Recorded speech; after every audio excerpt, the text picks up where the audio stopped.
வேலை செய்து அந்த விடுதலை சிறுத்தை கட்சியினுடைய அந்த உறுப்பினருடைய பெயரை பதிவு செய்யாமல் இங்கு வேலை நடக்கிறது. சிவகாசி மாநகராட்சியிலே நான் கேள்விப்பட்டதை நான் சொல்கிறேன். எனக்கு யார் புகாராக சொல்லவில்லை. இது உண்மையாக இருக்கும் என்று சொன்னால் மாநகர மேயர் அவர்கள் நடவடிக்கை எடுக்க வேண்டும். விடுதலை சிறுத்தைகள் வெறுமனே வேங்கைக்கு மேயருக்காக போராடுகின்ற ஒரு இயக்கம் அல்ல.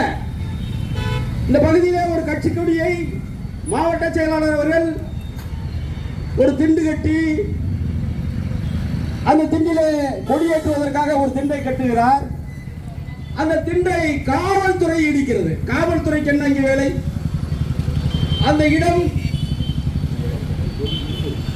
ஏற்கனவே கொடி இருந்த இடத்திலே திண்டை கட்டி இருக்கிறார். எதற்காக அந்த கொடி அகற்றப்பட்டது என்று சொன்னால் தேர்தல் காலத்திலே இருந்த கொடியை கலட்டி இருக்கிறார். அரசும் இதற்கு சரியான பதிலளிக்கவில்லை. 2023 அந்த தோழர்கள் இது மலம் கலந்திருக்கிறது என்று வீடியோ எடுத்து காட்டியதற்காக இன்று அவர்கள் தான் குற்றவாளி என்று அவர்களை நிர்பந்தத்துக்கு உள்ளாக்கிறார்கள், கட்டாயப்படுத்துகிறார்கள். 2 லட்சம் பணம் தருகிறோம், உங்களுக்கு அரசாங்க வேலை வாங்கி தருகிறோம், நீங்கள் இதற்கு உடன்படுங்கள் என்று அவர்களை அதிகாரத்தை பயன்படுத்தி மிரட்டுகின்றனர். ஆனால் இதை செய்தது நாங்கள் அல்ல. நாங்கள் குடிக்கும் தண்ணீரில் நாங்களே மலத்தை கலந்து நாங்களே குடிக்க போகிறோமா? எங்களுக்கு என்ன அப்படியா இருக்கிறது நாங்கள் பலி போடுவதற்கு?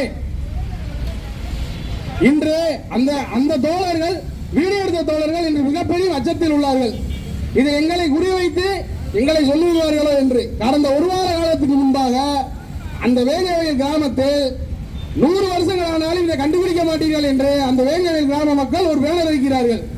அடுத்த 2-3 நாட்களில் இவர்கள் தான் குற்றவாளி என்று தமிழக அரசும் காவல்துறையும் அது சொல்கிறது. இது எந்த விதத்தில் நியாயமாகும்? காவல்துறை மீது நம்பிக்கை இல்லை, தமிழக அரசு மீது நம்பிக்கை இல்லை, இப்பொழுது சிபிஐ மேலும் நம்பிக்கை இல்லை.